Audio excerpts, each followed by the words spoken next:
यारम, जिसकी राइटर हैं सुमेरा हमीद। उसकी एपिसोड 4 है और मेरी आप सभी लोगों से रिक्वेस्ट है चैनल को सब्सक्राइब ज़रूर करें। लेडी मेहर शादी के 10 साल तक बेऔलाद रहीं। फिर जब दोनों ने बच्चा गोद लेने का सोचा तो उनके शौहर अहमद हुसैन का कार हादसे में इंतकाल हो गया। अहमद हुसैन दिल के सर्जन डॉक्टर थे। वो एक कामयाब इंसान थे। वो ऐसे कामयाब और नर्म ख़ो इंसान के चले जाने के बाद उनकी बीवी इतनी कामयाबी से ज़िंदगी न गुजार सकी। पहले फालिज से उनका आधा हिस्सा मफलूज हुआ। वो 2 साल प्राइवेट हस्पताल में रहीं।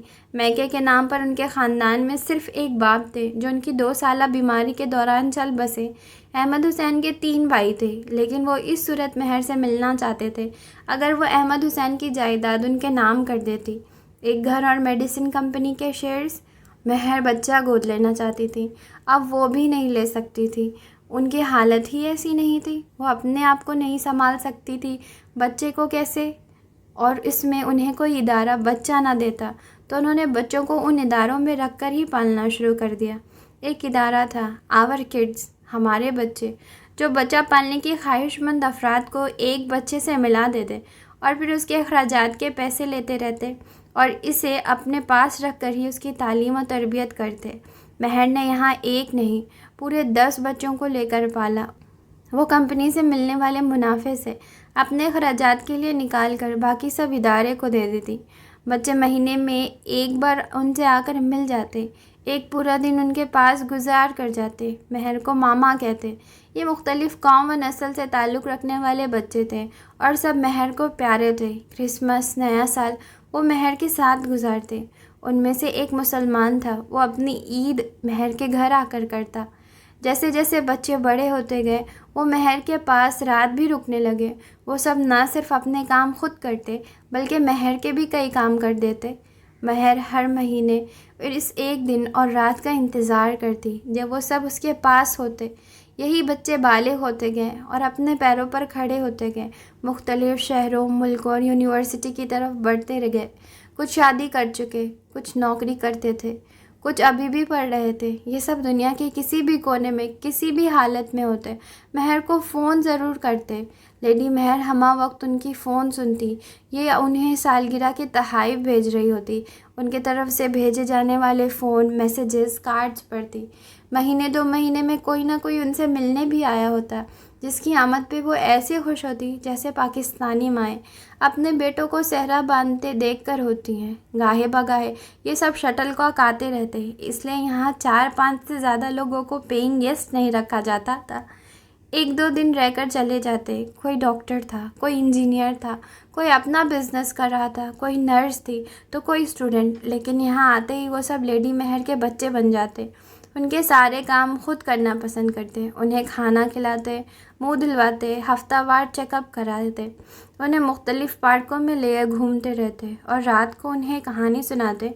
लेडी मेहर उनके लिए मुक़द्दस हस्ती जैसी थी। उनमें एक मॉर्गन कैम्ब्रिज से एमफिल कर रही थी। वह अपने फ्रेंड जोश को बर्ड दिखावे के लिए शटल कॉक लाई कि अगर मामा हाँ कहती हैं तो वो भी जोश को हाँ कह दे। ये गंजा कबूतर तुम्हें वाकई पसंद है मॉर्गन? अच्छा इंसान है मामा, मॉर्गन मुस्कुराई। क्या सोवियत यूनियन के बर्फीले पहाड़ों में काम करता रहा है? बहुत ही बर्फीला सा है। अगले साल जोश की पीएचडी कंप्लीट हो जाएगी। मॉर्गन किसी हीरो शीरो को पसंद करती। कैम्ब्रिज में तो बहुत से फिल्म स्टार आते रहते हैं। मेरा तो ख्वाब ही रहा कि मेरे किसी बच्चे की किसी फिल्म स्टार से शादी हो। तो मैं जोश को इनकार कर दूँ मामा? तुम्हारे इनकार से तो मर आ जाएगा। उन्होंने बेचारे से नज़र आते जोश को देखा, जो टीवी पर एक डॉक्यूमेंट्री देख रहा था। साधना और अमहरा उसे ऐसे देख रही थी कि वो बेचारा बार बार पहलू बदल रहा था। दरअसल दोनों जानबूझकर उसे हवास बाख्ता कर रही थी। एवं ही खामखा का मशरकी शुगल। थोड़ा डर तो है, मॉर्गन ने मामा की तायद की। ठीक है, हाँ कह दो। फिर इसे कब करोगे शादी? मैं चाहती हूँ तुम बाहर की दुल्हन बनो, लेकिन क्रिसमस की छुट्टियों के अलावा तुम कहाँ फारिग होगी शादी के लिए? नहीं, आप कह रही हैं तो मैं बाहर में ही करूँगी। नहीं, क्रिसमस ठीक है, हम क्रिस्टीना को बाहर की दुल्हन बना देंगे। आजकल में यहीं आने वाली है, ऐसे ही नमूने को लेकर। अमर और साधना ने बुलंद बांग कह कहे छोड़े नमूने के नाम पर। लेडी मेहर ने जोश को रिस्ट वॉच दी तो बेचारा नम नम सा हो गया। लेडी मेहर ने मॉर्गन पर एक खाइफ सी नज़र डाली। फिर सोच लो मॉर्गन, मुझे तो लगता है एक दो बार रोने से ही पिघल कर ख़त्म हो जाएगा। इस बार वो दोनों इतना हंसी कि नशिस्तगाह से बाहर जाना पड़ा। जिस दिन साधना को मालूम हुआ कि उसके इकलौते बेटे को ऐसी ख़तरनाक बीमारी हो गई है तो दोनों मियाँ बीवी कई दिन और रातों तक रोते रहे। उसका शौहर एक कंपनी में चंद हज़ार पर मुलाजिम था। वो इतनी बड़ी बीमारी का इलाज कैसे करवा सकते थे। हैदराबाद में एक छोटा सा घर उनका था, लेकिन उसे बेच कर भी उनके बेटे का इलाज नहीं हो सकता था। किसी ने उन्हें मशवरा दिया कि घर को बेचकर साधना का शौहर यूरोप की तरफ निकल जाए और वहाँ काम करे। उन्होंने घर बेच दिया, लेकिन उसके शौहर को वीज़ा ना मिला। वीज़ा एजेंट नहीं बताया कि आदमी के निस्बत औरत को वीज़ा मिलने के चांसेस ज़्यादा हैं। तो साधना ने वीज़ा के लिए अप्लाई किया और इसे वीज़ा मिल गया। वो यहाँ एशियाई घरानों में काम करती थी। पाकिस्तानी, हिंदुस्तानी, सऊदी घरानों में जाकर वो घरेलू काम करती। घरेलू काम के लिए हर घर हफ्ते में 2 दिन उसे बुलाता और फ़ी घंटा के हिसाब से पैसे मिलते। लेडी मेहर के घर वो पहले किराएदार थी, फिर लेडी मेहर ने उसके हवाले सारा घर कर दिया। वो लेडी मेहर को भी देखती और घर को भी। 2 सालों में उसने काफ़ी कमाया। सिंगापुर के अस्पताल में आर्यान के 2 ऑपरेशन हो चुके थे, एक आखिरी ऑपरेशन होना था। फिर 3 माह तक मेडिकल चेकअप। डॉक्टर पुरुम्मीद थे आर्यान के सेहतयाबी के लिए, और डॉक्टर से ज़्यादा साधना खुद थी। जिन घरानों में वो जाती वो सब आर्यान के इलाज के लिए अलग से पैसे देते। लेडी मेहर भी ऑपरेशन के लिए एक बड़ी रकम देती। आप बहादुर हैं। अमरा को सारी कहानी मालूम हुई तो उसकी आंखें नम हो गई। हाँ, मैं बहुत बहादुर हूँ, इसीलिए अल्लाह ने मेरा इंतखाब किया है कि मैं इस मुश्किल को आसान कर दूँ। मुझे अपने मुंतखब किए जाने पर खुशी है। आपका बेटा बहुत बड़ा इंसान बनेगा। मैं उसे बड़ा डॉक्टर बनाऊंगी। अच्छा ही हुआ वो इस तकलीफ़ से गुज़र रहा है। उससे उसे याद रहेगा कि तकलीफ़ से गुज़रने वालों की उसने कैसी मदद करनी है और उनसे गफलत नहीं बरतनी। कुदरत के हर एक दाम में एक गहरा राज होता है। मैं कुछ समझ रही हूँ, उस राज को कुछ समझ जाऊँगी। अगला ऑपरेशन कब है आर्यान का? 6 माह बाद।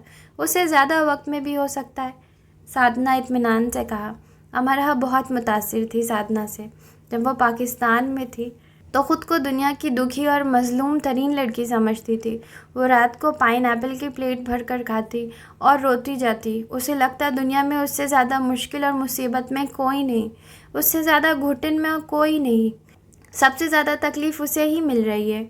अगर इंसान दुनिया में चल फिर कर देखे तो उसे खबर हो कि जिस दुख पर वो ऐसे वावेला मचाता है, दुहाई देता है, वो तो कोई दुख ही नहीं। लोग तो कीड़े पड़े ज़ख्मों के साथ भी गुनगुनाते हैं, मुस्कुराते हैं, और असल में वही इंसान भी है जो सर को आसमान की तरफ शिकवे के लिए नहीं, शुक्र के लिए उठाते हैं। एक ग्राहक शू स्टोर में पिछले 1 घंटे से घूम रहा था, लेकिन कोई जूता उसे पसंद नहीं आ रहा था।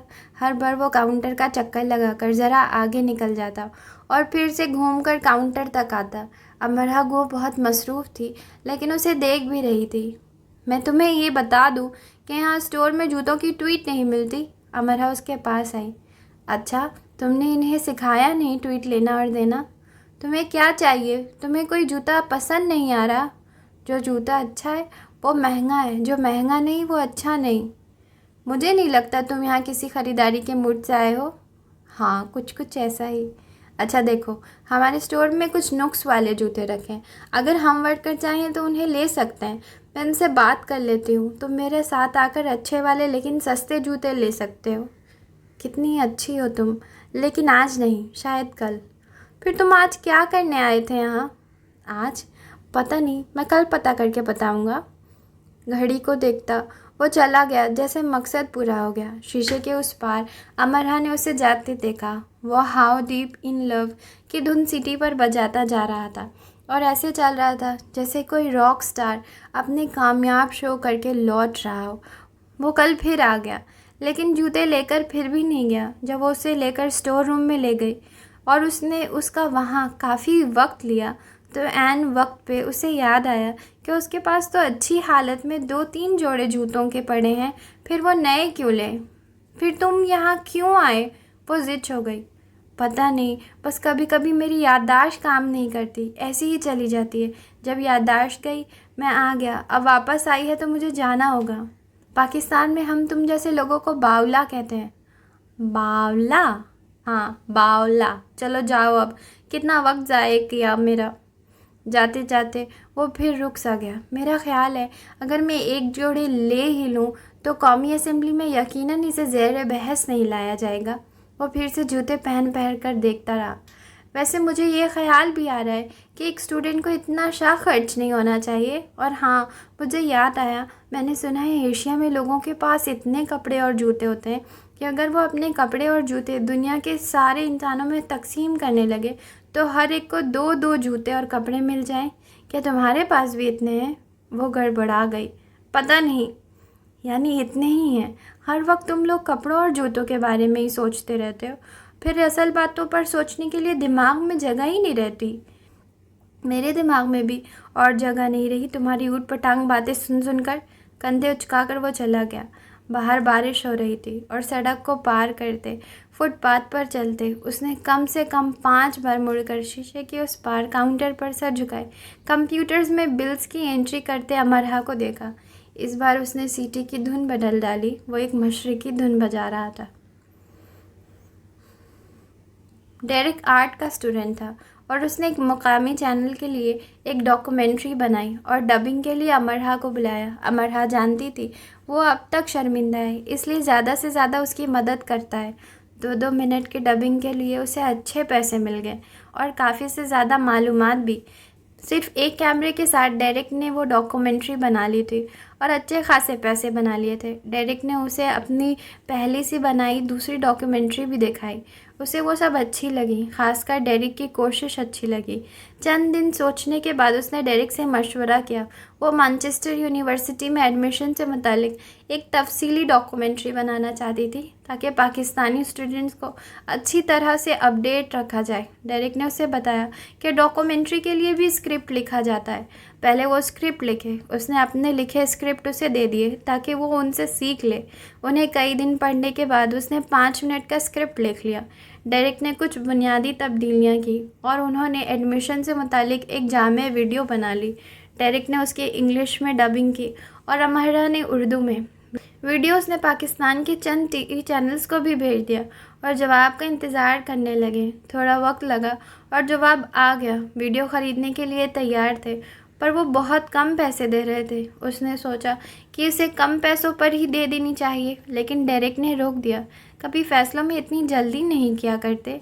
जल्दबाजी एक बड़े नुकसान का बाइस बेशक न बने, लेकिन बड़े फ़ायदे से ज़रूर महरूम कर देती है। मेरी पहली डॉक्यूमेंट्री 1 साल मेरे पास पड़ी रही। कोई ख़रीदने के लिए तैयार नहीं था। ट्रायल के लिए मैंने फिर उसे एक जर्नलिस्ट को दिया। उसने अपने ब्लॉग पर पोस्ट कर दी। बस फिर मत पूछो, जिन चैनल्स ने इनकार किया वो उसके राइट्स लेने के लिए तड़पने लगे। यहाँ 2 तरह के लोग होते हैं, एक जिन्हें अच्छी चीज़ चाहिए, दूसरे जिन्हें अच्छी बिकने वाली चीज़ चाहिए जो उन्हें फ़ायदा दे। तुम्हें एक इनकार हुआ है, तुम दूसरे के पास जाओ। डेरिक ने ही उसके साथ मिलकर थोड़ी बहुत रिसर्च की और अब की बार उन्होंने पाकिस्तानी कंपनीज़ को वीडियो भेजी जो स्टूडेंट्स वीज़ा का काम करते थे। उन्हें एक दूसरे दर्जे की कंपनी ने हाँ कर दी और निस्बतन अच्छी रकम ऑफ़र की। अमरहा ने हाँ कह दी। यह हाँ अच्छी रही क्योंकि उस कंपनी ने चंद और 1-2 मिनट की वीडियोस के लिए अमरहा से बात की। उन्हें मैनचेस्टर यूनिवर्सिटी के चंद दूसरे डिपार्टमेंट की तफसीलियात चाहिए थी जो वो अपने स्टूडेंट्स को दिखा सकते। अमरहा और डेरिक ने वो भी बनाकर भेज दी। अमरहा को अच्छा खासा फ़ायदा हुआ। उसे यकीन था अगर यही रफ्तार रही तो वो बहुत जल्द अपना 30% का कर्ज दाइम के हाथों में दे देगी। उसकी किफ़ायत का ग्राफ ऊंचा जाता रहा और फिजूल खर्ची का ना होने के बराबर। सर्दियां आ चुकी थी। उसने अपने लिए सिर्फ गर्म कोट लिया जो वो पाकिस्तान से लाई थी। वो यहाँ बेकार थी। यहाँ की सर्दी उसकी सोच से बढ़कर थी। रात गए एक दिन दादाजी का फ़ोन आया। उसे वो काफ़ी परेशान लग रहे थे। परेशान न होना अमरहा, ध्यान से सुनो। तुम्हारे बाबा अस्पताल में है। पूरी आज़म मार्केट में आग लग गई थी, बस वाजिद खुद को संभाल न सका। क्या हुआ दादा? वो चिल्ला उठी। वो ठीक है, सीने में दर्द हो रहा है उसके। मेरी बात करवाएं। अभी वो होश में नहीं है, तुम दुआ करो। वो कमरे से निकलकर बाहर का दरवाज़ा खोलकर आसमान तले आ गई। उसका दम घुटने लगा, ऐसे जैसे दुनिया की हर चीज़ उसे दबाव उसे मार डालेगी। साधना उसके पीछे आई। पाकिस्तान में सब ठीक है अमरहा? मेरे बाबा अस्पताल में है। उसकी ज़बान लड़खड़ा गई। वो खामोशी से उसे देखती रही। वो ठीक हो जाएंगे। वो मुंह उठाकर साधना को देखने लगी। तुम इतना घबरा क्यों रही हो? 2 दिन पहले तुम मुझे कह रही थी तुम शेर जवान हो। मेरे अंदर घबराहट बढ़ रही है, मेरा दिल फटा जा रहा है। यह घबराहट नहीं, मायूसी है। जब इंसान मायूस होता है तो उसके अंदर ऐसे ही उबाल उठते हैं, उसे बेचैन कर देते हैं।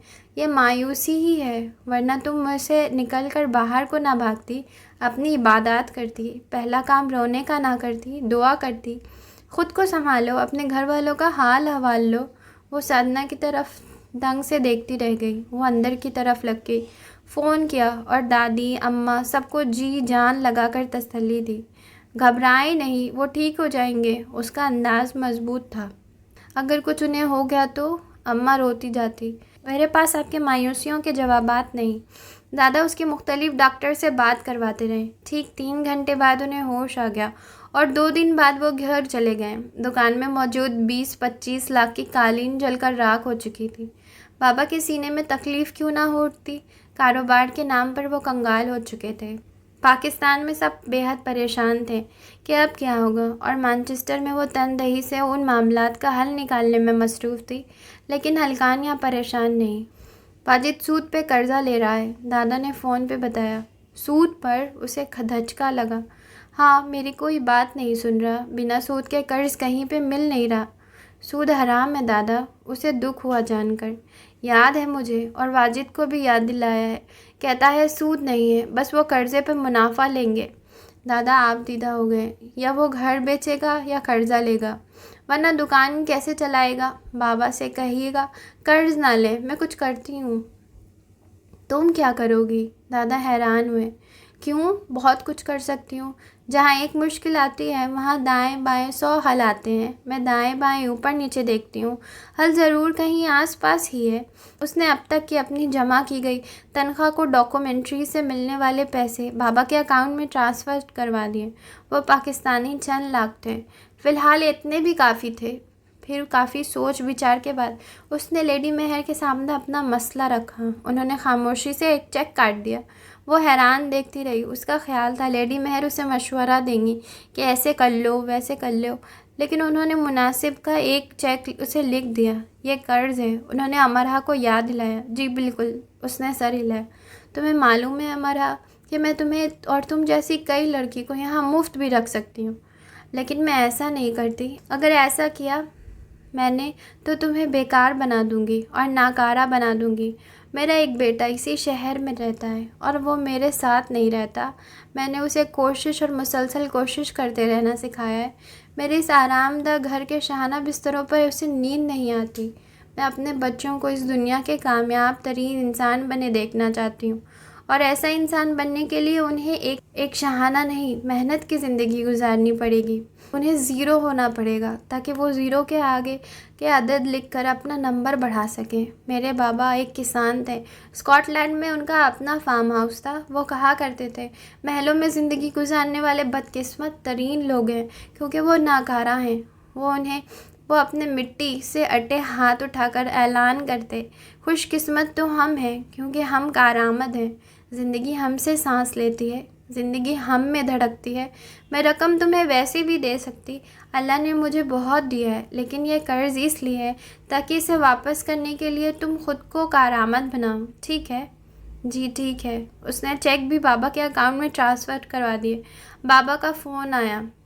अमरहा, इतने पैसे कहाँ से आए? मैंने अपनी लेडी से बिना सूद के उधार लिए हैं और कुछ मेरे अपने जमा किए गए हैं। तुमने कैसे जमा किए? दादा के सिवा किसी को मालूम नहीं था कि वो वहाँ जॉब करती है। 1-2 बार दादा ने बाबा से कहा कि अमरहा को पैसे भेजने चाहिए ताकि वो अपनी छोटी बड़ी ज़रूरियात पूरी कर सके, तो बाबा ने चंद हज़ार पाकिस्तानी दादा के हवाले किए। उससे उसके 3-4 माह आराम से गुजर जाएंगे। अमरहा ने वो पैसे दादा के पास ही रहने दिए। मैं जॉब करती हूँ बाबा। जॉब? तुम काम करती हो वहाँ? तुमने तो पाकिस्तान में छोटी सी भी जॉब नहीं की। नहीं की, गलती की, अब कर रही हूँ और बहुत खुश हूँ। बाबा यहाँ सब करते हैं। बाबा आप दीदा हो गए ज़िंदगी में पहली बार इसके लिए। अमरहा तुम कब इतनी समझदार हो गई? अली और हम्माद को खेलने से फुर्सत नहीं और तुमने मुझे वहाँ से लाखों भेज दिए हैं। मैंने तो तुम्हें वहाँ जाने के लिए 1 रुपया नहीं दिया। अली और अम्माद को खेलने कूदने से इसलिए फुर्सत नहीं बाबा कि आपने उन्हें खेल कूद में मसरूफ़ रखा है। उन पर सख्ती करें। अगर वो पढ़ना नहीं चाहते तो उन्हें कोई हुनर सिखाएं। हम खुद ही तो अपने बच्चों को ऐसे आराम व आसाइश की ज़िंदगी देते हैं। हम खुद ही तो उन्हें नाकारा बना देते हैं। बाबा खामोशी से सुनते रहे। तुम्हारे दादा ने कहा तुम वहाँ बड़ी क्लास में पढ़ रही हो। मुझे यकीन आ रहा है कि वाकई तुम बड़ी क्लास में पढ़ रही हो। मुझे बताओ मैं और क्या क्या करूँ? बाबा की ये बात, मुझे बताओ मैं और क्या क्या करूं, ने उसकी दिल की धड़कन तेज़ कर दी। खुशी से उसका बुरा हाल हो गया। बाबा पहले तो सबको किफ़ायत की आदत डालें, फजूल खर्ची तर्क कर दें। अली और अम्माद से कहा करें कि सुबह जल्दी उठें। दानिया से कहें कि वो साथ साथ जॉब करें। बाबा अपने जहन पर कोई दबाव न रखें। जो नुकसान हो गया हमारा उसी में फ़ायदा है। एक छोटा नुकसान हमें बड़े नुकसान से महफूज रखता है। कोई जानी नुकसान नहीं हुआ, बस यही काफ़ी है। आप बस मेहनत से नए सिरे से अपना काम करें। और मेरी ख्वाहिश है कि आप यतीम खाने के बच्चों को बुलवा कर उन्हें दुकान में बैठाकर खाना खिलाएं। मैं खुद जाकर उन्हें लाऊंगा और खाना खिलाऊंगा। और बताओ? वो आप दीदा हो गई और बाबा से कह न सकी कि ये वालिदैन ही होते हैं जो अपनी औलाद को वो कुल पुर्जे बनाते हैं जो ज़िंदगी की गाड़ी में शान से फिट हो जाते हैं और गाड़ी छकाछक दौड़ती है। अगर वालिदैन उन्हीं पुर्जों को कुन कर दें तो ज़िंदगी की गाड़ी जाम होकर बंद हो जाती है और बहरहाल उसका ज़िम्मा पहले सरबराह पर आता है, क्योंकि नौमौलूद अपने लिए कुछ नहीं कर सकता। बस बाबा अपना ख्याल रखें और कभी दिल छोटा मत कीजिएगा। मेरी दुकान फिर से चल निकली तो मैं तुम्हें पैसे भेजूंगा। इसकी ज़रूरत नहीं बाबा, मेरे पास मेरी ज़रूरत के लिए काफ़ी पैसे होते हैं। तुम थक जाती होगी। बिल्कुल नहीं, मुझे अच्छा लगता है सब करना। क्रिसमस आने में अभी वक्त था। मौसम उसकी सोच से ज़्यादा ठंडा हो चुका था। यूनिवर्सिटी में वो हर वक्त मूंगफली खाती हुई पाई जाती, जिसकी तादाद उसके हाय हेलो बढ़ चुकी थी।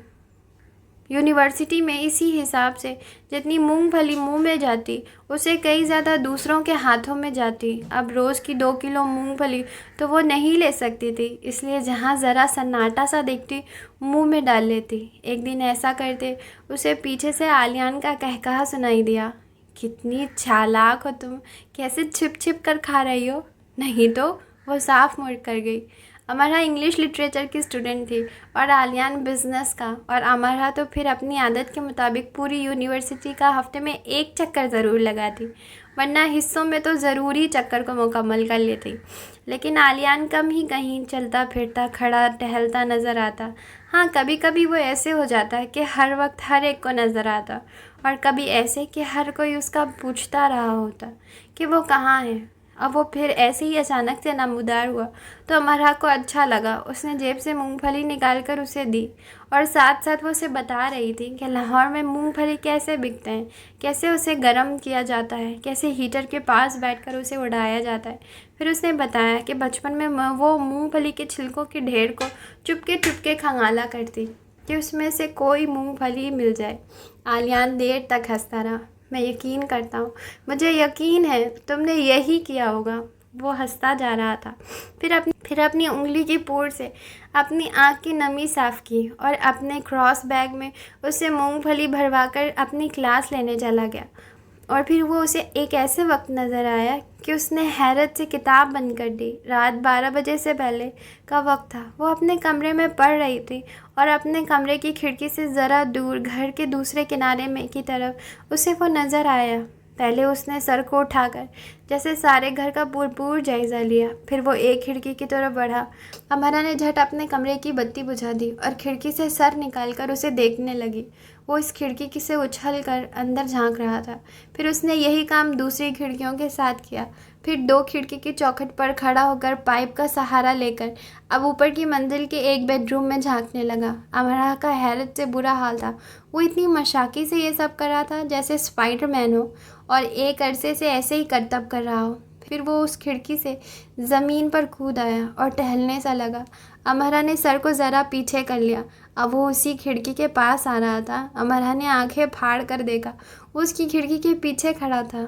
अब वो खिड़की भी बंद नहीं कर सकती थी। वो दीवार के साथ लगकर खड़ी हो गई। उसने चंद मिनट इंतज़ार किया और खिड़की से पीछे झांकने के लिए आगे हुई और उसकी चीख निकल गई। आलियान एकदम से उसके सामने आया।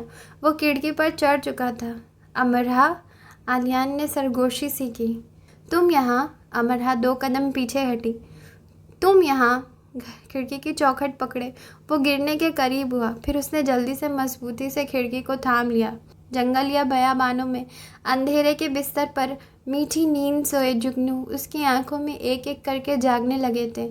ये मेरा कमरा है, ये मेरा घर है अमरा। मुस्कुराहट दबाता वो नीचे को हो गया, किसी जंगली लंगूर की तरह जिसे वो अपना गुरु मानता होगा।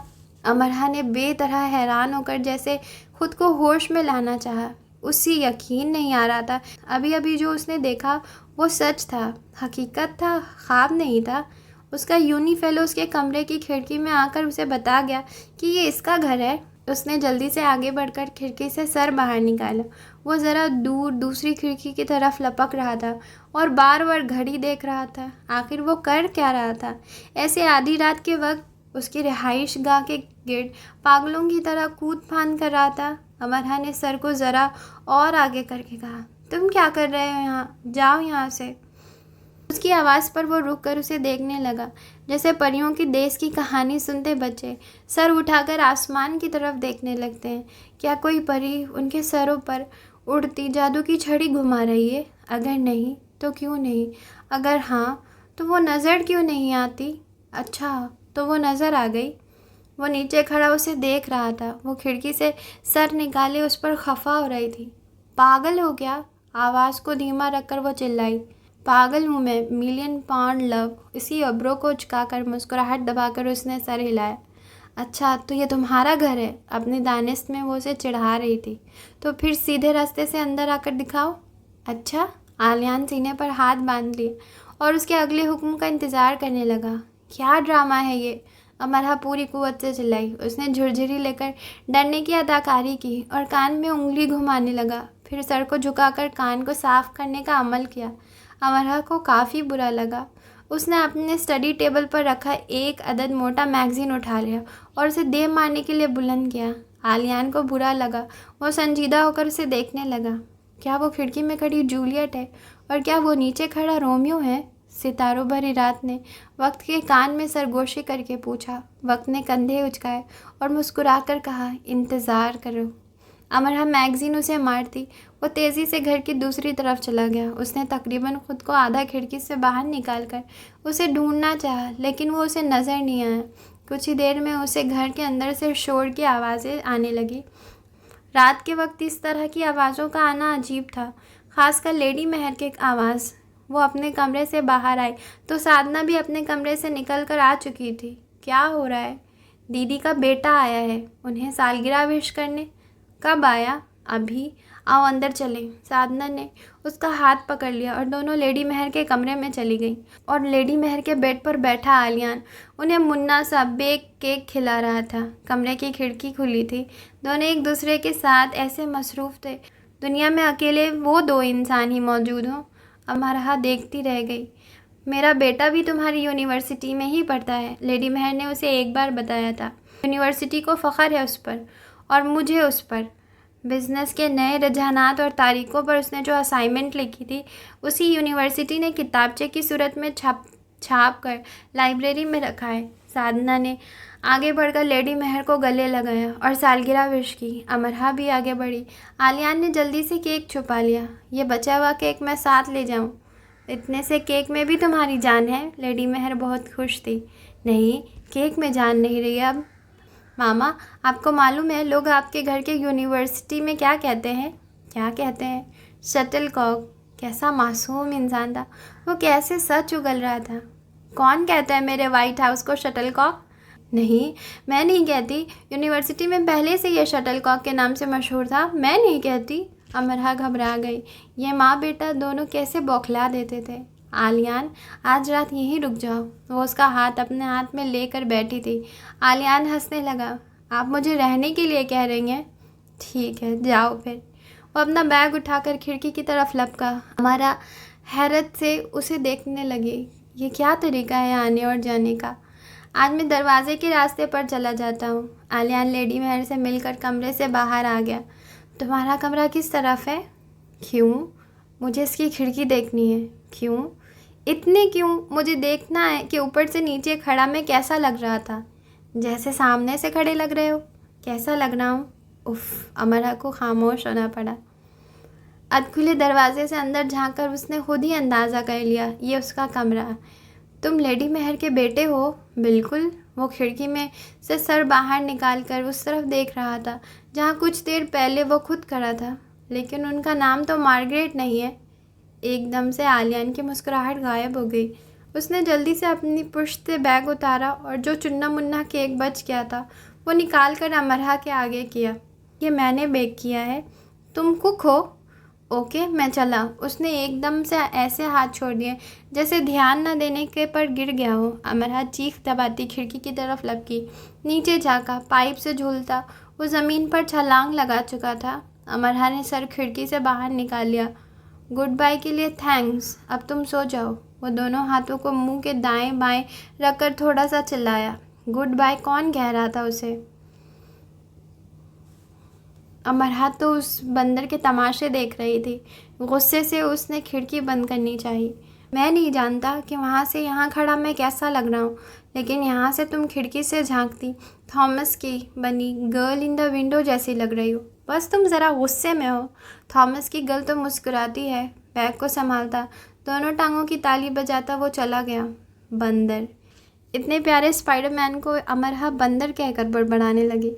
उसका दिया केक वो किचन में रखा है। उसका कोई मूड नहीं था रात के इस वक्त केक खाने का। आलियान के इस तरह आने के बारे में वो ना चाहते भी रात गए तक सोचती रही। ये उसका घर है, यानी आलियान भी लेडी मेहर का वो बच्चा है जिसे उन्होंने पाला है। आलियान से मिलकर उसे कभी ये गुमान नहीं हुआ कि वो भी एक ऐसे ही इदारे में रहा है जहाँ बेसहारा और नाजायज़ बच्चे परवरिश पाते हैं। उसके अंदाज़ व एतवार से ऐसे ही लगता था कि वो किसी बड़े ख़ानदान का चश्म चिराग है। अमरा को अजीब सा लगा कि यहाँ हर दूसरा शख्स ऐसा ही है, बगैर ख़ानदान के परवरिश पाने वाला, नाजायज़। उसका नाम आलियान था। उसकी माँ का नाम मार्गरेट था। ये सब क्या चक्कर था? शायद लेडी मेहर ने उसका नाम आलियान रखा हो, उसे उर्दू सिखाई हो, वरना शायद वो रिचर्ड, एन या हिरमोन होता। लेडी मेहर अपने सभी बच्चों से बहुत प्यार करती थी और बच्चे उनसे। तो एक बच्चा उनके लिए अपना नाम तो बदल ही सकता था। उसके बाकी बच्चे भी थोड़े बहुत उर्दू बोल ही लेते थे। तो आलियान किसी की नाजायज़ औलाद है। उसे वालिदैन के नाम पर सिर्फ माँ ही मिली, इसलिए उसका नाम मार्गरेट है।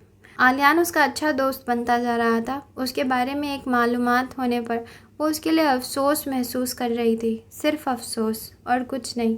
खुली खिड़की से ठंडी हवा अंदर आ रही थी। अमरा को उस वाइट हाउस में रहना बहुत अच्छा लग रहा था।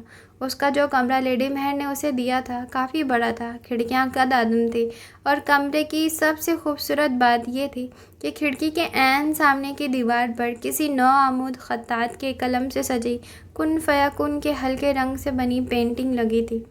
उसकी ज़िंदगी में कई अनोखे वाक़यात हो रहे थे, अच्छे थे या बुरे, लेकिन उसके लिए नए थे। वो खिड़की में आकर खड़ी हो गई और गैर इरादी तौर पर उस तरफ देखने लगी जहाँ आलियान खड़ा था। वो बहुत खूबसूरत और ज़िंदगी से भरपूर था। जिस फ्रेंच अंदाज में वो खफा होता वो उसका ट्रेडमार्क था। फ्रांसीसियों को सीखना चाहिए खफा कैसे हुआ जाता है। लेकिन अमरा ये नहीं सोच रही थी कि वो कितना खूबसूरत और ज़िंदगी से भरपूर है। यह यूनिवर्सिटी उसके लिखे को किताबी शक्ल में लाती है। वो तो उसके नाजायज़ होने के बारे में सोच रही है। किस कदर कराहत से। अगला सारा दिन डोर बेल बजती रही। लेडी मेहर के उन बच्चों की तरफ से दुनिया भर से तहाइफ आते रहे। उनका वक्त फ़ोन कॉल सुनते ही गुजरा। और तो और सब अपने अपने घर अपनी अपनी जगह केक रखे बैठे थे और स्काइप पर लाइव लेडी मेहर को सामने बैठाए केक काट रहे थे। इधर लेडी मेहर केक काट रही थी। हर 1 घंटे बाद कोई ना कोई ऑनलाइन आ जाता। कम से कम 10 केक कटे। अमरहा की ऐश थी। केक खा खा कर वो थक चुकी थी। तहाइफ का इतना ढेर लग चुका था कि उसे लेडी मेहर पर रश्क आने लगता। कैसी औलाद मिली थी उन्हें जो उनकी नहीं थी, और उनकी अपनी औलाद से ज़्यादा उनकी अपनी थी, जिनमें कौम व नस्ल, मज़हब व रिवायत का फ़र्क नहीं था, तो एक मोहब्बत में नहीं था। लेडी मेहर ने उन्हें मोहब्बत दी थी तो वो भी कंजूस नहीं थे। रात तक जब आखिरी तोहफ़ा भी आ चुका तो उन सब ने आतिशदान के पास बैठकर वो सब तहाइफ खोले। इतने बेशकीमत तहाइफ थे कि अमरा को अपनी आंखें खैरा होकर रह गईं। लेडी मेहर एक एक तोहफ़ा खोलती, उसे कितनी देर छूती रहती, होठों से लगाती और अपनी आंखों पर रख लेती। वो तहाइफ बिलाशुबा बहुत कीमती थे क्योंकि उन्हें बहुत मोहब्बत से ख़रीदा गया था। बे औलाद होकर भी एक खातून ने तो औलादों वालों से ज़्यादा खुशी पाई थी।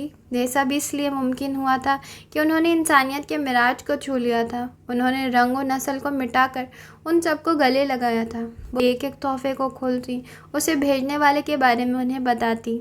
देखो ज़रा मॉर्गन को इतनी महंगी घड़ी भेज दी मुझे इसकी ज़रूरत है या उसे। अब मैं कुछ कहूँगी तो वो नाराज़ हो जाएगी। हर साल मुझे पहले से महंगा तोहफ़ा देती है। पार्ट टाइम जॉब करती है।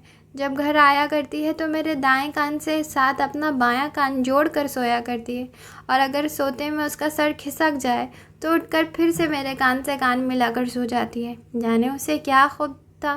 कहती थी रात में ख्वाबों में जो कुछ आप सुनती हैं वो मैं भी सुनना चाहती हूँ, और अगले दिन उठकर मुझे बताया करती है कि मुझे आने वाले सारे ख्वाब उसने भी सुने। साथ साथ लेडी मेहर अपनी आंखों की नमी साफ़ करती रही। ये बातें सुनकर जानकर अमरा को लग रहा था उसने मुल्क नहीं बदला, दुनिया ही बदल ली। क्या दुनिया में लेडी मेहर जैसे लोग भी हैं? ये डेनिस ने खुद बनाया है। उन्होंने लकड़ी के नफीस तख्ते को उन सब के सामने किया। तख्ते पर एक तस्वीर खुदी जिसमें एक औरत कुर्सी पर बैठी, उसके सर पर फरिश्तों का हाला चमक रहा था, और 10 बच्चे उस फरिश्ते सिफत खातून के सामने बैठे उसे मोहब्बत भरी नज़रों से देख रहे थे। ये देखो क्या बना डाला डेनिस ने मुझे। आजकल जर्मनी में होता है, अपना बिजनेस कर रहा है और एक एनजीओ भी चला रहा है। ये 12 साल का था जब एक रात मेरे पास रहा तो रात की किसी पहर अपने बिस्तर से निकलकर मेरे बेड के करीब आ खड़ा हो गया। न जाने कब तक खड़ा रहा। जब मेरी आँख खुली तो मैंने देखा कि ये मेरे पास खड़ा मुझे टकटकी बांधे देख रहा है। क्या मुझसे ज़्यादा कोई औरत इस तरह ज़मीन पर ऐसी खुशकिस्मत होगी जो उसकी औलाद रातों को कुएं से उठ उठ कर मोहब्बत से देखती हो। बहुत देर तक लेडी मेहर सब की बातें करती रही। फिर हमारा उन्हें कमरे में ले आई। बेड के साइड टेबल पर एक छोटी सी तस्वीर फ्रेम में रखी थी। वो पहले वहाँ मौजूद नहीं थी। ये आलियान ने दी है। लेडी मेहर तस्वीर को हाथ में लेकर उसे होठों से लगाने लगी। तस्वीर हाथ से बनाई गई थी जिसमें आलियान ने अपने तख़य्युल को दिखाया था कि वो लेडी मेहर को नौजवान और ख़ूबसूरत कैसे देखना चाहता है। बहुत प्यार करता है मुझसे। उन्होंने अमरा को पास बैठने का इशारा किया। उन्होंने अपने सब बच्चों के बारे में बताया। अब वो उसके बारे में क्यों ना बताती। 18 साल के होने के बाद जब ये दायरे से निकला तो मैं इसे घर ले आई। ये मेरे दूसरे सब बच्चों में सबसे छोटा था और बचपन में बहुत रोया करता था। जब ये एक दिन और एक रात मेरे पास रह कर जाता तो मुझे बताया जाता कि वो वापसी पर बहुत डिस्टर्ब हो जाता है, रोता है, रात रात भर सोता नहीं, खाना नहीं खाता। फिर जाकर मैं इसे मिल कर आती लेकिन उसे घर ना बुलाती। फिर ये बड़ा हो गया तो मैंने सोचा अब इसे अपने पास रखूँगी। वो घर आ गया और बहुत खुश था, बल्कि खुशी से रोता रहा। कई कई घंटों वो घर की दीवारों को, कमरों को देखता रहा। आतिशदान के करीब बैठा ऊँघता रहा और फिर रात रात भर टीवी पर एक्शन फिल्में देखता रहा। मैंने सोचा नया नया घर का माहौल मिला है शायद इसलिए, लेकिन कई हफ्ते गुजर गए, उसके मामलात में तब्दीली ना हुई। दिन भर बाहर खेलता, रात को फिल्म और वीडियो गेम्स। मैंने इंतज़ार किया कि शायद वो ख़ुद को बदल ले। वो बड़ा हो चुका था, अब उसे समझदारी का मुजाहिरा करना चाहिए था, ज़िंदगी में आगे बढ़ना चाहिए था, लेकिन वो मुझे मायूस कर रहा था। एक दिन जब शदीद बर्फ़बारी हो रही थी, मैंने उसके चंद गर्म कपड़े एक बैग में रखे, उसे चंद पाउंड्स देकर घर के दरवाजे से बाहर किया और उसे कहा, इंसान बन जाओ तो आ जाना, अपने घर को मैं तुम्हें बर्बाद करने नहीं दूँगी। फिर अमरा को बेतहाशा हैरत हुई। लेडी मेहर इतनी सख्ती से काम लेती नहीं है। पूरा 1 साल मुझे उसकी कोई ख़बर नहीं मिली। ये तो मैं जानती थी कि वो बहुत ज़िद्दी है, गुस्सा भी बहुत आता है उसे, लेकिन मुझे ये मालूम नहीं था कि वो ऐसे मुझसे नाराज़ हो जाएगा। मुझे दुख हुआ कि शायद मैंने उसके साथ ज़्यादा ही सख्ती कर दी, लेकिन मैं क्या करती। मेरे घर का आराम व आसाइश उसे बर्बाद कर रहा था। मैं अपने घर को आग लगा देख सकती हूँ, लेकिन आलियान को ऐसे नाकाम होते नहीं देख सकती थी। लेडी मेहर के बेड के करीब काउच पर बैठे अमरहा थोड़ी देर को चुप सी हो गई। उसके दोनों भाई लगातार फेल होते रहे थे स्कूल और कॉलेज में, लेकिन कभी उन्हें डांट के अलावा कुछ नहीं कहा गया था। बाबा उनका जेब खर्च बंद कर देते तो अम्मा चुपके से उन्हें पैसे देती, वरना दादी आए दिन वो नई से नई मोटरसाइकिल बदलते, दिन रात बाइक चलाते और रात के घर आते, और उन्हें तो कंप्यूटर या मोबाइल के साथ मसरूफ़ रहते और अम्मा बाबा के सामने ये सब करते, लेकिन कभी उन्हें ठीक करने के लिए कोई हिकमत अमली नहीं अपनाई गई। और तो और अगर वो सो रहे होते और दादा उन्हें उठाने की कोशिश करते कि बहुत सो लिए, अम्मा और दादी दादा से लड़ने लगती कि क्यों उठाया जा रहा है, उन्हें बच्चे हैं, सोने दिया जाए।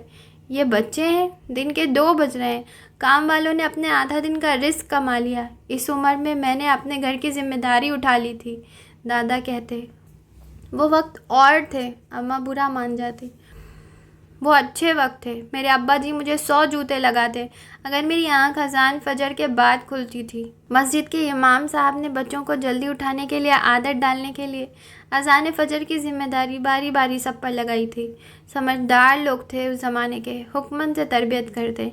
मेरी अम्मा तंदूर पर रोटी लगाती तो मेरा बाप मुझे तंदूर पर बिठा देता, कहता तुझे भी पता चलना चाहिए कि तेरी माँ कैसे झुलस कर तेरे लिए रोटी पका रही है। मेरे अब्बा जी के नहाने की बाल्टियाँ मेरी माँ मुझसे भरवाती, कहती तुम्हारे लिए मेहनत और मशक्क़त करके आते हैं, उसकी धूल मिट्टी साफ़ करने की मशक्क़त तुम करो। अगर हमारे माँ बाप हमारे चाव चौंचले करते रहते तो वक्त की सख्ती ने हमें पीस कर रख दिया होता और हम चलने से पहले ही गिरने जैसे हो जाते। बस बस। दादी को हमेशा दादा का लेक्चर बुरा लगता। दादा के उस लेक्चर की समझ अमर को अब आ रही थी। फिर क्या हुआ? अमरा को बहुत दिलचस्पी हो रही थी इस किस्से में। मुझे तो इतना यकीन था कि वह महफूज होगा, लेकिन कभी कभी मुझे बहुत डर लगता। फ़ोन बजता तो मेरा दिल सहम जाता। मेरे कान डोरबेल की आवाज़ पर लगे रहते। लेकिन पूरा साल बीत गया, उसकी कोई खबर ना मिली। एक रात मैं सो रही थी तो किसी ने मेरा लिहाफ उठाकर बादाम के छोटे से केक पर मोमबत्ती जलाकर मेरे आगे किया। वह आलियान था। वो खिड़की के रास्ते मेरे कमरे में मुझे सरप्राइज़ देने आया था, और ये रिवायत अब तक कायम है।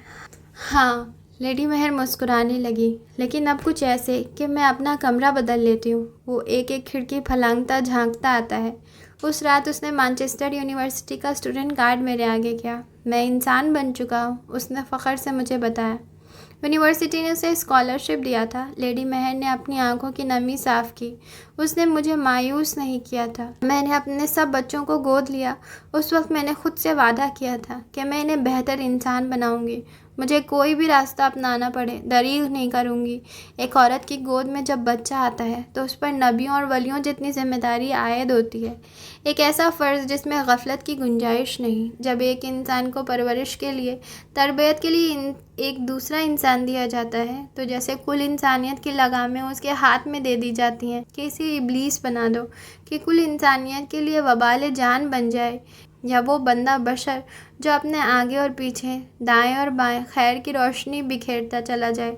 सारे इंसान खैर होते हैं। अमरहा बस उनकी परवरिश के जो गहवारे होते हैं वो उन्हें कुछ का कुछ बना देते हैं। ये सब भूल होते हैं, बस हम ही उन्हें तोड़कर मसल कर अपनी मर्ज़ी के कीचड़ में फेंक देते हैं। को प्लॉट लाइन पर वाक़या गैलरी ऑफ कॉस्ट्यूम जाना था। पहले उसने अमरहा के लंबे बालों की लटों को गोल गोल बल देकर मखसूस रूसी अंदाज में गूंधा। फिर उसे साथ चलने के लिए कहा। मैं साइकिल पर नहीं जाऊंगी। क्यों? अभी भी डरती हो साइकिल पर बैठने से? जैसे तुम चलाती हो, कोई भी हमेशा के लिए डर सकता है। यूनिवर्सिटी ठीक है, कहीं और जाना है तो सबवे या बस। ठीक है। दोनों बस में प्लॉट लाइन आ गई। मौसम बदला तो वीरा लॉन्ग शूज़ पहनने लगी थी, चुस्त जीन्स, जैसे जंगल में शेर के शिकार के लिए जा रही हो। बालों को नित नए स्टाइल बनाए। वो अपनी आंखों को ऐसे चौकन्ना रख कर चलती जैसे किसी खुफिया एजेंसी की एजेंट हो। अमरहा को उसके साथ चलते ऐसा एहसास होता जैसे वो उसकी बॉडीगार्ड, जैसे कोई अमरहा को किसी भी तरह नुकसान नहीं पहुंचा सकता। दिल ही दिल में वो ख्वाहिश करती कि काश वो भी वीरा जैसी हो जाए। उसने वीरा से पूछा नहीं, खुद ही सोच लिया कि वो ख़रीदारी करने जा रही है कपड़ों की। लेकिन गैलरी पहुंचकर उसे अंदाज़ा हुआ कि शायद वीरा यहाँ अपने किसी आर्टिकल के लिए मवाद इकट्ठा करने आई है या अपने ब्लॉग के लिए कुछ तस्वीरें लेने। जिस बारीक बीनी से वो मलबूसात का जायज़ा ले रही थी वो आम अंदाज नहीं था, वही एजेंट का सा अंदाज। तुम्हारा यहाँ चोरी करने का इरादा तो नहीं है? आवाज़ को आहिस्ता रखकर अमरहा ने पूछा। तुम मेरे बारे में ऐसा सोचती हो? एजेंट ने उसे घूरा। वो तुम इस किस्म की फ़िल्में देखती हो ना? मतलब जो फिल्मों में देखती हूँ वो करने भी लगूँ? यकीन दिलाओ, पाकिस्तान में सब तुम्हारे जैसे नहीं हैं। अमरहा ने मुंह फुला लिया और ऐसा अंदाज़ अपना लिया कि अब वो वीरा से कोई बात नहीं करेगी शाम तक, बल्कि रात तक। अपना ये मुंह ऐसे ही फुलाए रखना, लेकिन खोलना मत। मैं यहाँ मखसूस तर्ज का एक लिबास ढूंढने आई हूँ। जब वो मिल जाएगा तो बाकी की तफसील भी बता दूँगी। तुम चाहो तो अलग से गैलरी को देख सकती हो। फारिग होकर मैं तुम्हें ढूंढ लूँगी।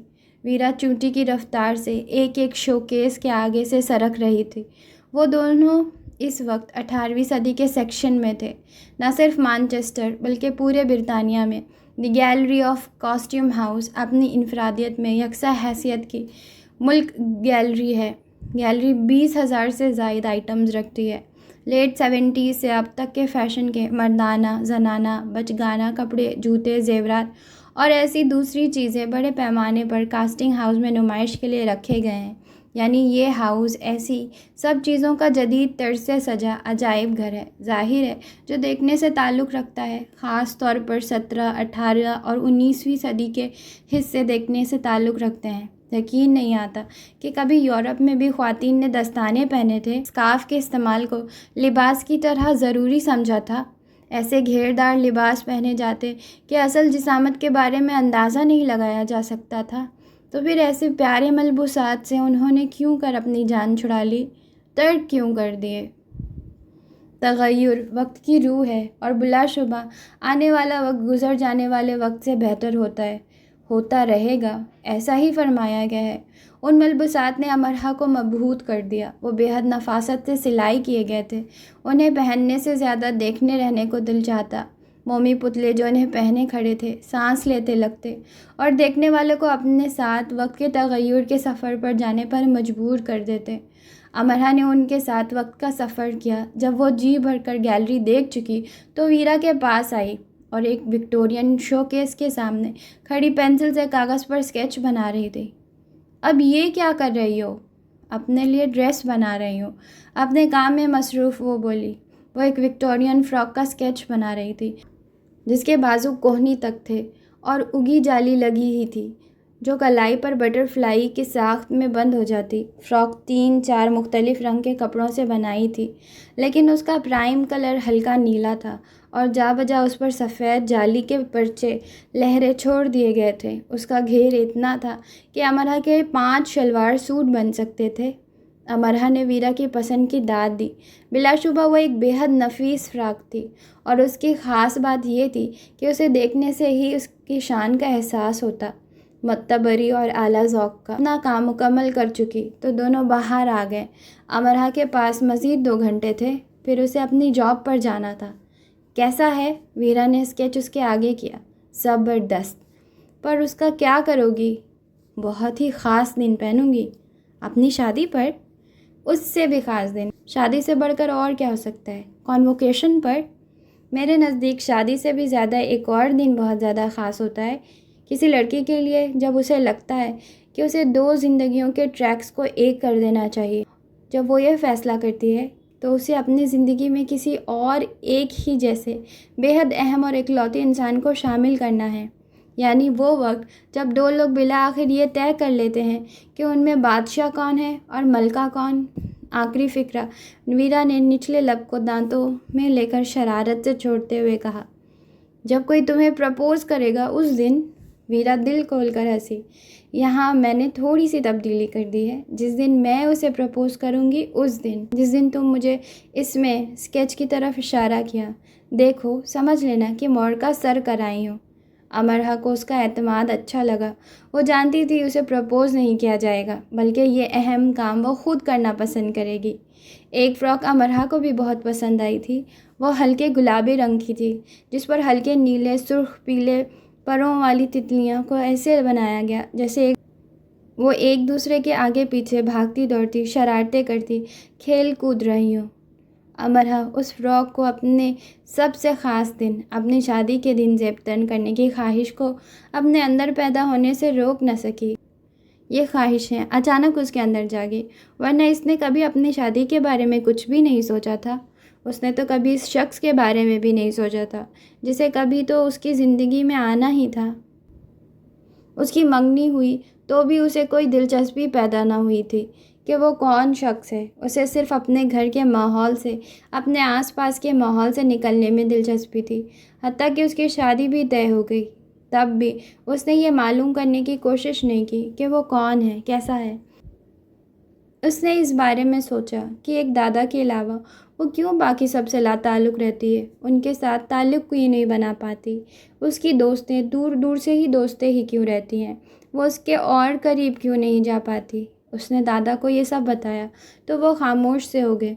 उस वक्त तो उन्होंने नहीं, लेकिन आने वाले दिनों में दादा ने उसे बताया कि वो ऐसा इसलिए करती है क्योंकि आज तक सब ने उसे तकलीफ़ ही दी है। उसे सब इंसान एक जैसे लगते हैं, सिर्फ तकलीफ़ देने वाले। अंदर के इस वहम और ख़ौफ की वजह से उसे कोई इतना अच्छा लगता ही नहीं कि वो उसकी ज़ात में दिलचस्पी ले। वो और वीरा प्लेटफील्ड पार्क आ गए। सैंडविच और कोक उनके हाथ में थी। चलते चलते एकदम वीरा उछली और साथ ही रूसी ज़ुबान में गाली दी। फिर तेज़ी से सुपरमैन की तरह उड़कर छलांग लगाकर स्केटिंग करते हुए एक हिप हॉप बॉय को गर्दन से जा लिया और देखते ही देखते उस पर लातों, घूसों और गालियों की बारिश कर दी। फिर उसने लड़के को किसी बिल्ली के बिलौंगड़े की तरह उठाया और झील के ठंडे पानी में उछाल दिया। शराब की आवाज़ आई और किनारे पर खड़ी वीरा उंगली से बिलौंगड़े की तरफ लहरा लहरा कर उसे मज़ीद अलक़ाबात से नवाज रही थी। वीरा के गुस्से और उंगली लहराने के रफ्तार को देखकर अमरहा अंदाज़ा लगा सकती थी कि रूसी ज़ुबान में इस वक्त क्या नशर किया जा रहा है। बिलौंगड़े ने पानी में डुबकी लगाई और तेज़ी से हाथ पैर मारता दूसरे किनारे से निकलकर भाग गया। क्या किया था उस पहाड़ी बकरे ने?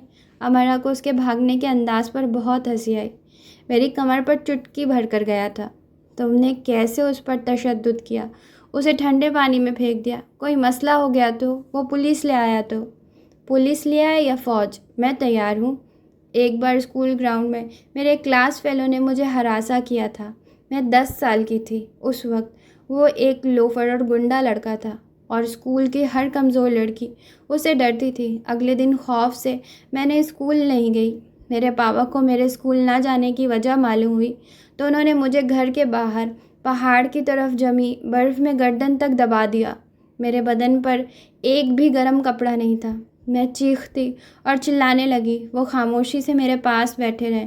जब मैं बिल्कुल मरने के करीब हो गई तो उन्होंने मुझसे पूछा कि बर्फ़ में इस ढेर में दबे रहना बहादुरी है या स्कूल से छुट्टी कर लेना, वो भी नाम नेहाद खौफ और बुज़दिली की बिना पर। वो मुझसे बार बार यही एक सवाल पूछते।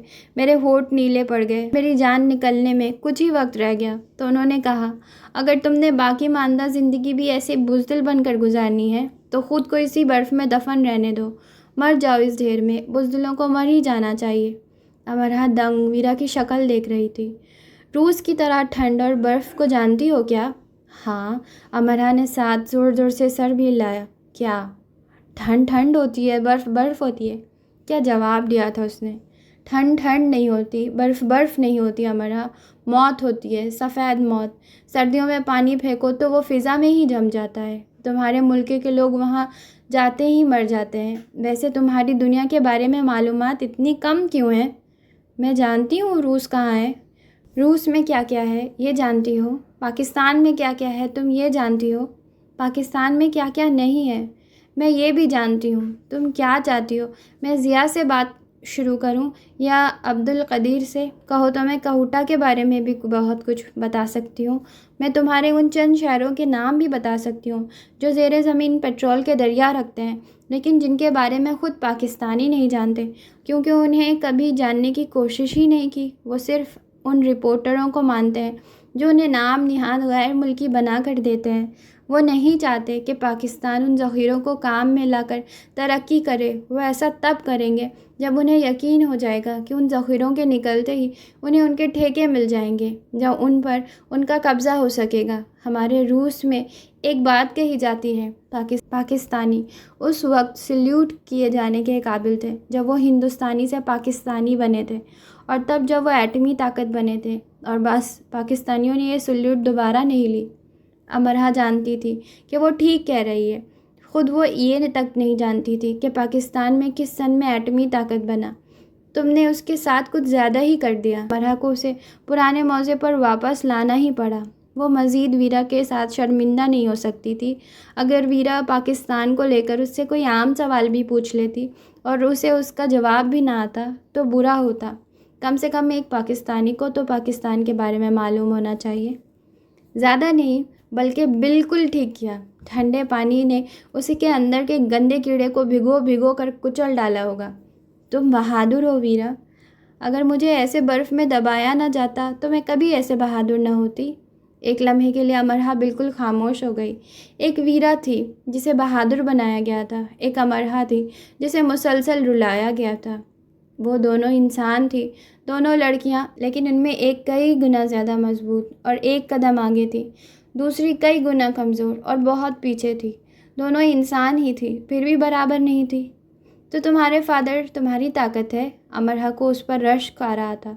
वो मेरे उस्ताद हैं। उन्होंने अपनी ताकत मुझे नहीं दी, बल्कि मेरे अंदर की ताकत को मेरे अंदर से बेदार किया। जब एक बाप अपनी बेटी के अंदर इस ताकत को बेदार करता है तो ज़िंदगी के हर बड़े मैदान में फ़ातेह बनने के लिए अपनी बेटी को तैयार कर लेता है, और ये पावर एक बाप अपनी बेटी को दे सकता है। उन्होंने मुझे सिखाया कि बुज़दिली और बहादुरी दोनों का ताल्लुक दिमाग से है, जिस्म से नहीं।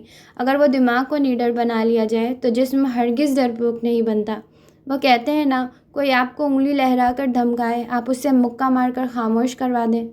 तुम्हें कोई भी रद्द अमल में नुकसान पहुंचा सकता है।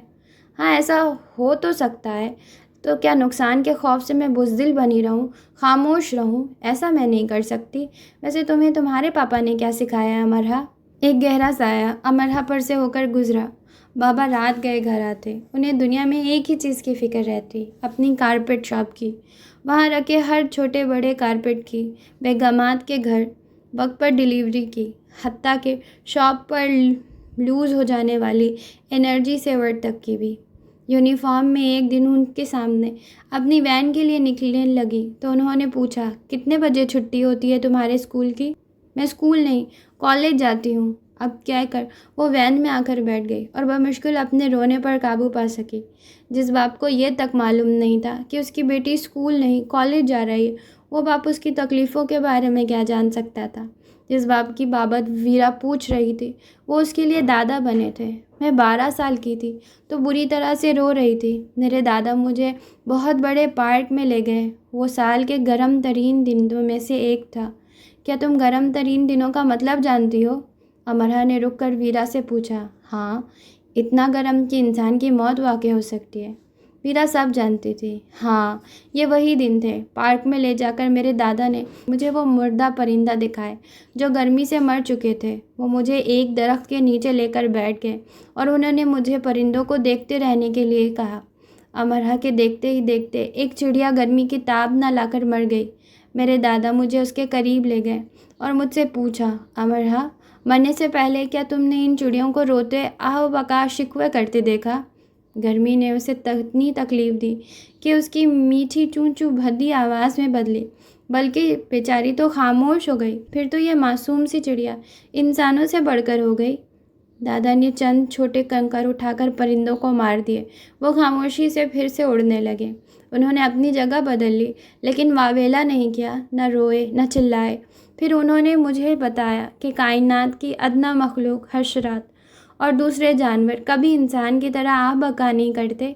इंसान की तरह रोते चिल्लाते नहीं, वावेला नहीं मचाते, लेकिन कायनात के अरफा व आला मखलूक इंसान ये काम बहुत शौक़ से कहता है। ऐसे गला फाड़ता है जैसे कायनात के रब ने कलम के दुखों के सभी पहाड़े उस पर तोड़ दिए हैं, एक अकेला वही उठा दिया है। वो ये नहीं देखता कि ये दुख तकलीफ़ उसे कितना फ़ायदा दे रही है, उसकी उस्ताद बनी उसे क्या क्या सिखा रही है, बस रोने चिल्लाने लगता है। वो तो तुम्हारे दादा के पास सारी मशरिकी हिकमत है? नहीं, उनके पास सब्र और इल्म है थोड़ा सा। वो एक अच्छे उस्ताद रहे हैं और मैं उनकी बुरी शागिर्द। हम अपने उस्ताद को वहाँ नाकाम कर देते हैं जब हम उनकी सुनते हैं, लेकिन मानते नहीं। हर दिन हर रात वो मुझे ऐसी ही बातें सुनाते हैं, लेकिन मैंने तो अपने वजूद को जैसे पत्थर बना लिया था। कतरा कतरा सूझबूझ की कोई भी बूंद उस पर असर नहीं कर रही थी। अब तुम सबको देखती हूँ तो ख़याल आता है कि अपनी ज़िंदगी किन अंधेरों में गुजारती रही हूँ। ज़रा सी हिम्मत करती तो उन अंधेरों से निकल सकती। क्या हुआ तुम्हारे साथ माजी में? कुछ बहुत बुरा। तुम सुनोगी तो हंसोगी। मैं हंसना चाहती हूँ, उसने संजीदगी से कहा, लेकिन मैं बताते बताते रो पड़ूंगी। उसने भी संजीदगी से ही कहा। झील में बत्तखें ऐसे सुकून से तैर रही थी जिस सुकून से इंसान का वास्ता कम ही पड़ता है। स्काइप इज़ गॉड सेंड, और उसकी कायल भी थी। दादा हर दिन उससे बात करके उसे देख कर ही सोते। उसने मोबाइल ले लिया था और चलते फिरते हर औकात में दादा से स्काइप पर बात कर लिया करती। मोबाइल के ज़रिए ही उसने दादा को अपनी क्लास फेलोज़ और यूनिवर्सिटी दिखाई। क्लास में सड़ के आने से पहले उसकी क्लास फेलोज़ ने हाथ लहराकर यक ज़बान होकर कहा था, हेलो ग्रैंडपा। और ग्रैंडपा इतने खुश हुए कि फूले नहीं समाए। बड़े अच्छे लोग हैं अमरहा ये सब तो। वो बहुत खुश हुए। हाँ जी, बहुत ही ज़्यादा अच्छे हैं, वो कहकहा लगाती। उसने दादा को आइसलैंड की वो खातून भी दिखाई जो 70 साल की उम्र में मास्टर्स कर रही थी और यूनिवर्सिटी के काफ़ी स्टूडेंट और अपनी क्लास के प्रोफेसर से ये दरख्वास्त करती पाई जाती कि उनको उनकी उम्र बलाए ताक रख कर उन्हें भी दूसरों स्टूडेंट्स की तरह आम स्टूडेंट समझा जाए, उन्हें कोई रियायत ना दी जाए।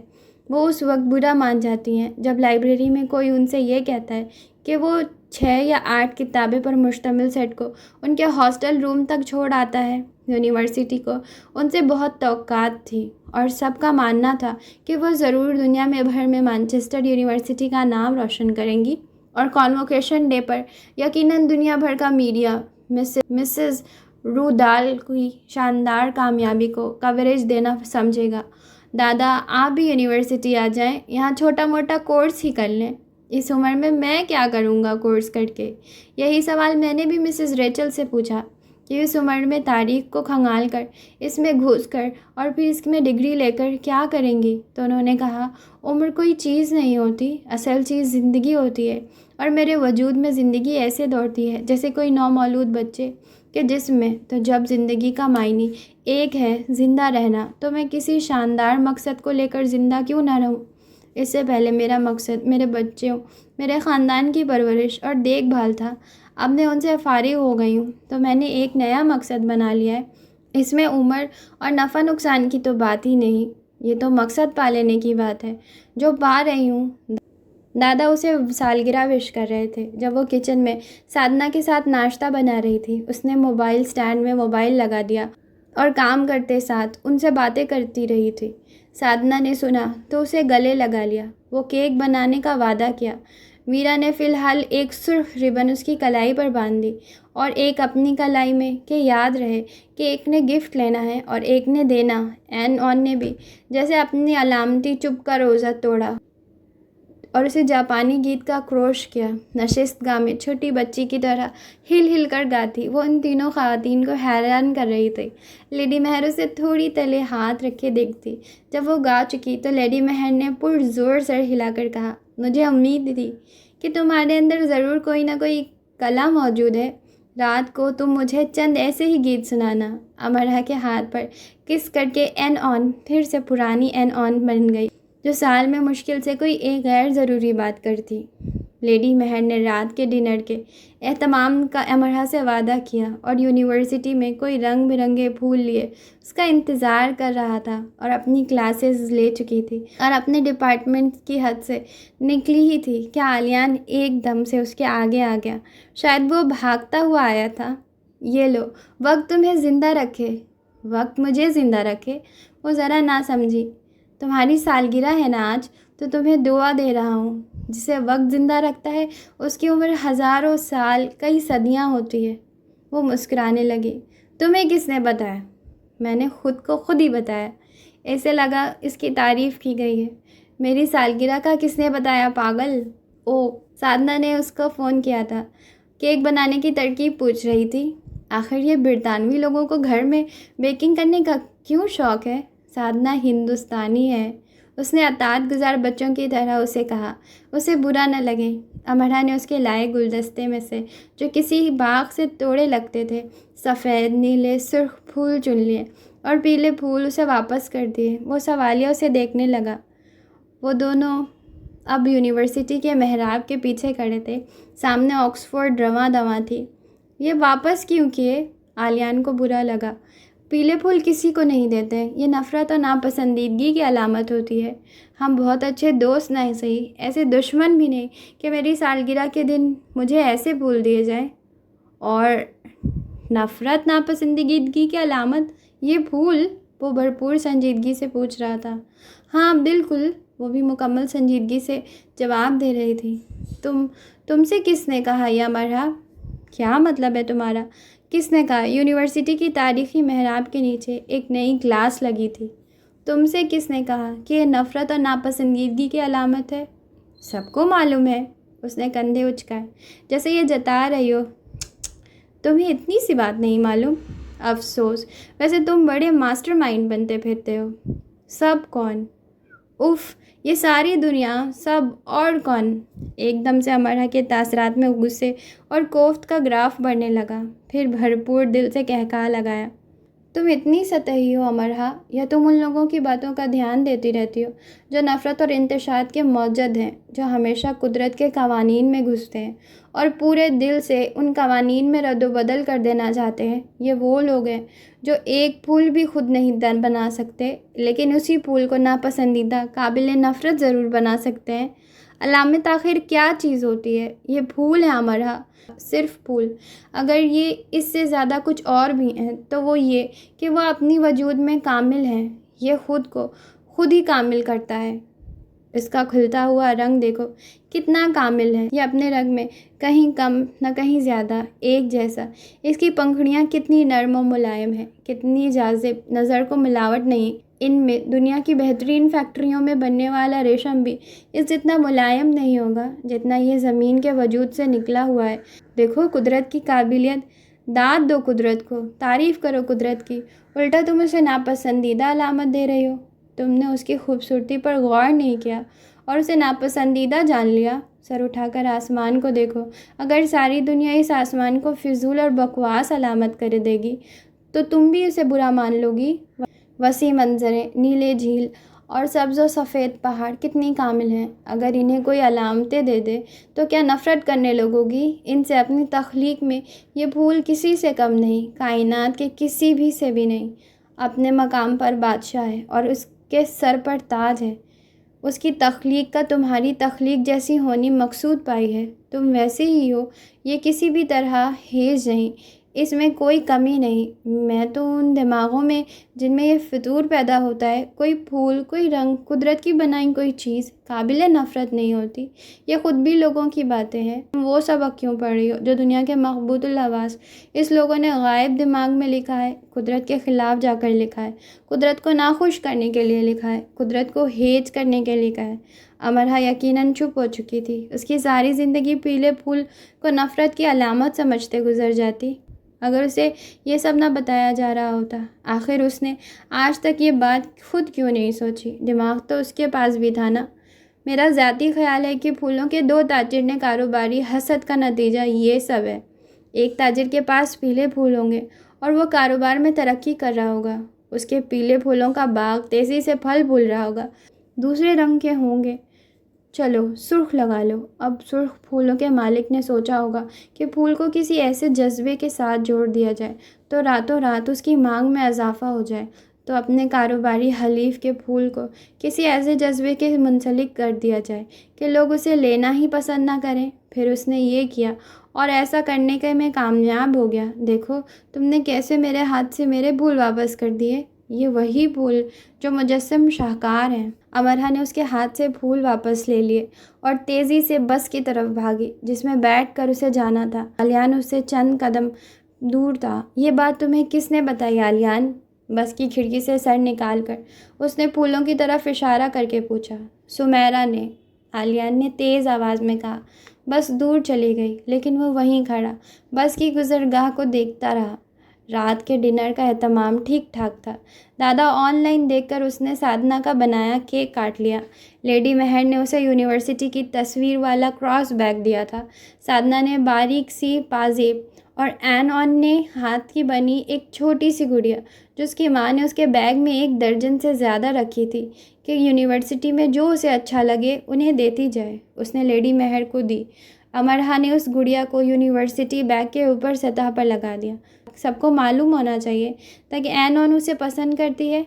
उसने अपने घर में कभी सालगिरह नहीं की थी क्योंकि उसे अपने दुनिया में आने की कोई खुशी नहीं थी, बल्कि उसे ये सोच कर ही कोफ्त थी कि वो आज के दिन पैदा हुई थी। एक ऐसी तारीख जिसे दादी साल में कितनी बार दोहराती कि उस दिन ये हुआ। उसने साधना को एक बार ऐसे ही बताया, सब बताया तो वह हैरत से उसका मुंह देखने लगी। लेकिन तुम तो मुसलमान हो अमरहा, और मुसलमानों में तो ये सब बातें नहीं होती। अमरहा उसे कैसे बताती कि अब मुसलमानों में क्या क्या होने लगा है। हमारे मोहल्ले में एक मुसलमान ख़ानदान आबाद था। मजीद भाई थे, स्कूल में पढ़ाते और अपना ट्यूशन सेंटर चलाते। उनकी नई नई शादी हुई थी तो उन्हें नौकरी से निकाल दिया गया। फिर उसी महीने उनके ट्यूशन सेंटर में आग लग गई और फिर चंद ही दिनों बाद उनके मकान की छत गिर गई। सब ने कहा बहू सब्ज़ कदम है, लेकिन उनकी माता और आगे से हंसते रहते और कहते जो होता है अल्लाह के हुक्म से होता है। 2-3 साल बाद बराबर उनके साथ ऐसा ही कुछ होता रहा, लेकिन उन्होंने कभी एक बार भी लोगों की बातों पर कान नहीं धरे कि ये सब उनकी शादी के बाद उनकी बीवी के कदम से हुआ है। वो ये सब कहते कि हमारे मज़हब में हमें ऐसा कहने और सोचने से मना किया है। साधना आतिशदान के करीब बैठी आर्यन के मोज़े बुन रही थी और बहुत मदल्ल अंदाज से उसे बता रही थी। उसके पास साधना के सवाल का जवाब नहीं था कि वो मुसलमान है और मुसलमान ऐसा ही सोचते। उसका जवाब उसकी दादी, उसकी माँ और ख़ानदान के बाकी लोगों के पास था। वही बता सकते थे कि कुरान पाक में तो ऐसा कुछ नहीं लिखा। फिर वो कहाँ से सीख सीख कर ये सब कहते और करते हैं, और ये सब करते हुए क्या वो भूल जाते हैं एक दिन उनके कहे एक एक लफ्ज़ का हिसाब किताब होगा। जो किया होगा उसके बारे में पूछा जाएगा। वो कौन सा जवाब खड़ कर देंगे? यही कि वो कम अकल और अनजान थे और उनके जवाबात को दुरुस्त माना जाएगा, क्योंकि जो कलाम पाक पढ़ता है वो ना कम अकल होता है ना ही अनजान रहता है, अगर वो ठीक ठीक पढ़ता है तो।